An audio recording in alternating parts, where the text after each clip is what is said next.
11:47 minutos, continuamos con más de Noticias Globovisión Internacionales. Le damos la bienvenida de inmediato a Javier Monterroso, consultor político, nos acompaña desde Guatemala. Javier, muy buenos días y muchísimas gracias por acompañarnos. Muy buenos días, un gusto como siempre. Javier, lo que está sucediendo en Guatemala hoy, ¿cuál es la cronología específicamente? ¿Qué está sucediendo en el país que nos ha llevado a esta incertidumbre política y que nos ha llevado a lo que se está viviendo hoy en el país?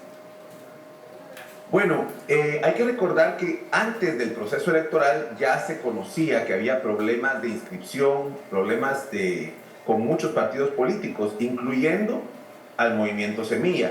Pero lo que llama mucho la atención es que es hasta después de la primera vuelta electoral, cuando el movimiento Semilla pasa en segundo lugar, cuando el Ministerio Público activa ese caso que ya existía desde antes.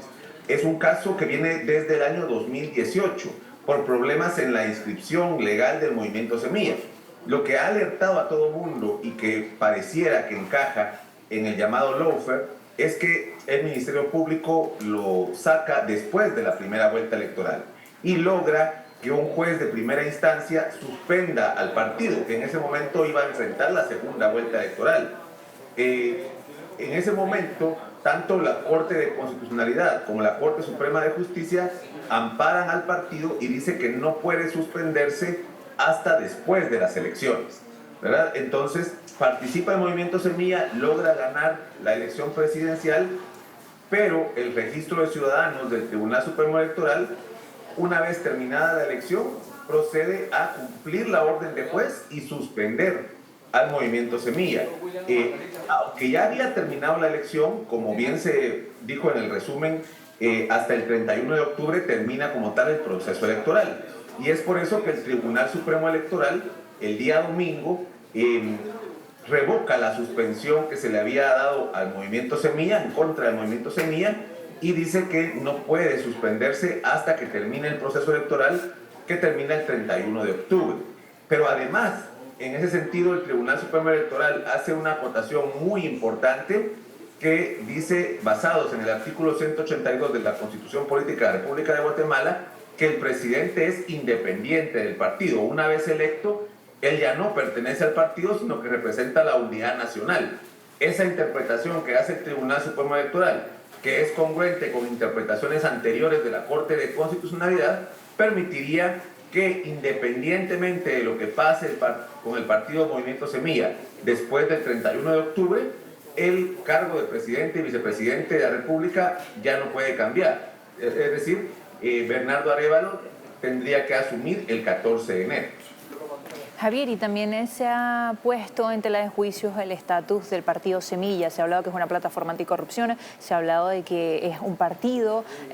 ¿Cuáles son además las anomalías que señala la Fiscalía para abrir una investigación contra el partido?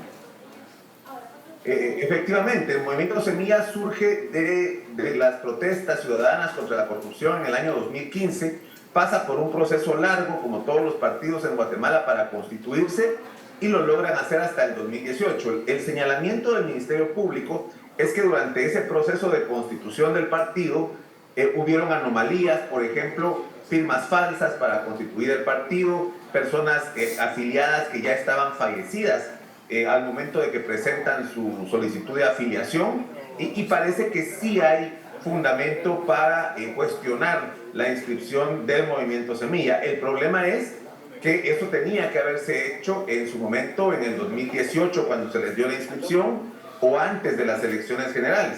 Pero lo que no puede hacer el Ministerio Público, según la Corte Suprema, la Corte de Constitucionalidad y el Tribunal Supremo Electoral, es antes de la elección, ya cuando están participando, intentar cancelarlos. Pareciera ser que después del 31 de octubre, con las pruebas que tiene el Ministerio Público, van a proceder a la cancelación del partido Semilla.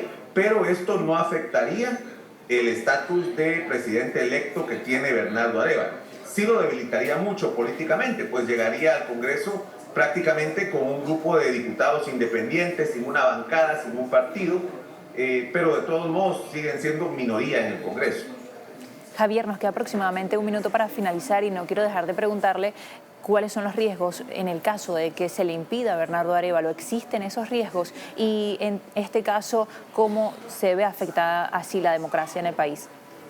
Bueno, hay una gran incertidumbre política en Guatemala respecto al alcance que va a tener la investigación contra el movimiento Semilla.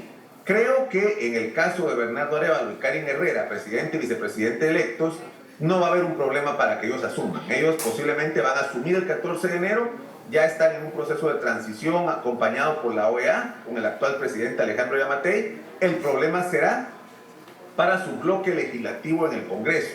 El problema será que será muy débil el trabajo que pueda hacer desde el Congreso de la República el nuevo presidente. Javier, muchísimas gracias por acompañarnos a analizar lo que está sucediendo actualmente en Guatemala. Con mucho gusto. Javier Monterroso, consultor político desde Guatemala, nos acompañaba para revisar lo que está sucediendo en el país en medio de esta incertidumbre política, como lo mencionamos anteriormente. Al regreso seguiremos revisando esto y más en materia internacional.